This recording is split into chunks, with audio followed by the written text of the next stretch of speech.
আমরা অনেকে আছি না যারা ফল খেতে বা ফল জাতীয় খাবার খেতে একদম পছন্দ করি না, কিন্তু বাইরে হাবি-জাবি ভাজা পোড়া অয়েলি খাবার খেতে খুবই পছন্দ করি। যারা ফ্রুটস খেতে পছন্দ করি না বা ফ্রুটস খেতে ভালো লাগে না, তাদের জন্য আমার মনে হয় যে এটা খুব দুর্দান্ত একটা ফ্রুট সালাদ।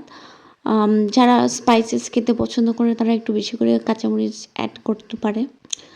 আর এইটা সব ধরনের ফ্রুটস একসাথে খাওয়াও হয়ে গেল, সাথে একটু মজা করে ইয়ামি ইয়ামি টেস্ট নিয়েও খাওয়া হলো একটু স্পাইসেস দিয়ে।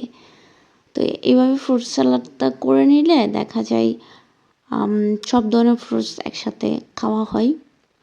এবং যারা ফ্রুটস খেতে একদম পছন্দ করি না তাদের জন্য এটা ভালো, কারণ একসাথে সব ধরনের ফ্রুটস আমাদের পেটে চলে যাবে আর কি।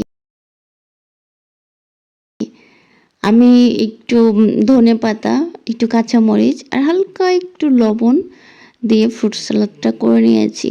খুবই মজা হয় খেতে।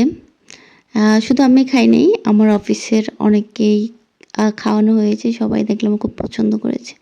ট্রাই করে দেখতে পারেন।